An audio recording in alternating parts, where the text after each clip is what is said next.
Libby, Natalie, let's play a game. What are we doing today? Taking over the universe?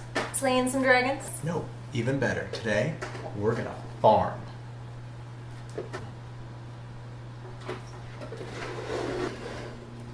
But it's in the 17th century in France, and we're starving?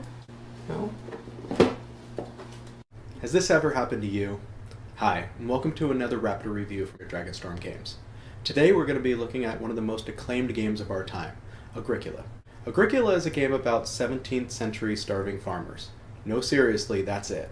Agricola takes a very simple theme and wraps an incredible strategy game around it. There's no need to explain the inner workings of the galaxy here. Even the most novice gamer can understand that you need wood to build a fence. Agricola's designer, Uwe Rosenberg, is a giant in the industry and well known for producing exceptional strategy games. Agricola was produced in 2007 and distributed here in the States by Z-Man Games. It can be played by 1 to 5 people and takes about 1 to 2 hours depending on the number of players. Agricola not only scales to the number of players, but also allows you to choose what complexity level game you want to play. This is just one of the features that sets Agricola apart from other board games, and it helps to explain its number 3 overall rating on BoardGameGeek.com. Agricola's list of accolades is long. So long, in fact, it would take the rest of this review to list them all. So instead, let's take a look inside the box and see what all the fuss is about.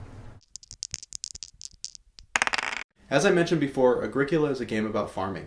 So essentially, one of the most popular games of our time is the board game equivalent to Facebook's Farmville. So what has people so excited about Agricola? The first thing I notice when I pull Agricola down from the game shelf is the weight of the box. Z-Man Games has packed a ton into this sucker, and based on the bits alone, this game is worth the price of admission. The bits that comprise Agricola are of the painted wood, cardboard, and standard cardstock variety, but in this case, quantity begets quality, and I feel like I'm getting a lot of bang for my buck. That said, individually none of the pieces stand out, and there is a large segment of the Agricola playing population that has spent nearly as much money on buying upgraded playing pieces as they did on the initial purchase.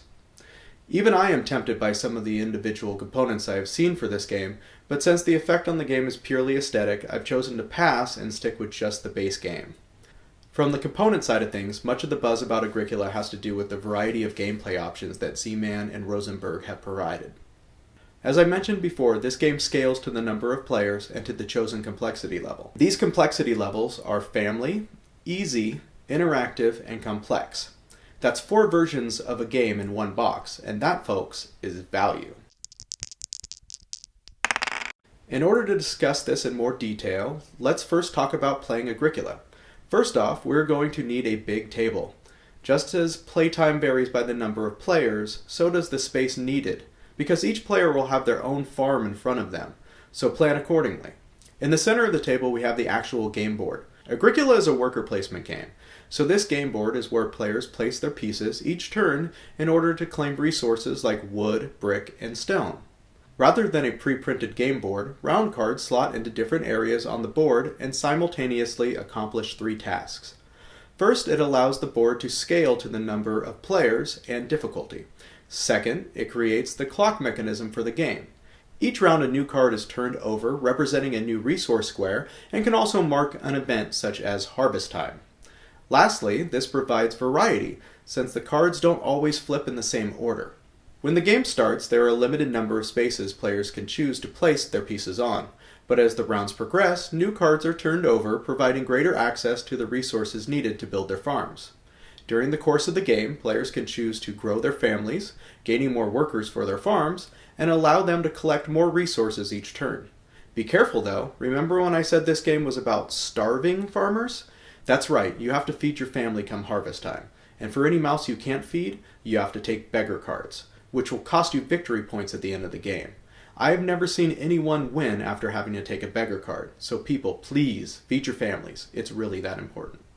Okay, so back to our discussion about the complexity levels. These are determined by the occupation cards that come with the game.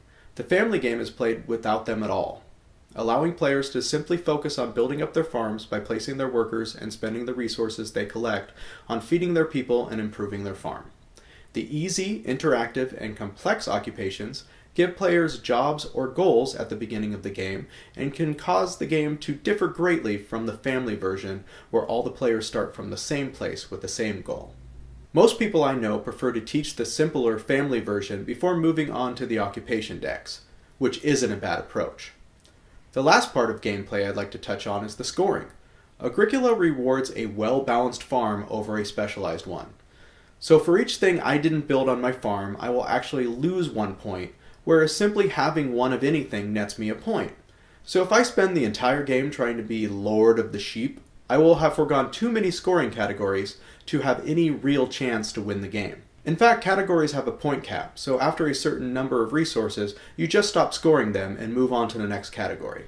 Variety is the undisputable key to success in Agricola, so remember to keep your farm balanced during gameplay. Okay, so that's a breakdown of the uber popular game Agricola. As you can probably tell, I count myself among its many fans. My caveat here being that this might be the least interesting theme of any game on the market. Believe it or not though, I think this might have been intentional. You see, this is a very complex game, and teaching new players can be a very daunting task. So how can a game designer help out new players? By keeping things simple that don't need to be complex. Nobody in my gaming group has ever asked me why they need wood to build a fence.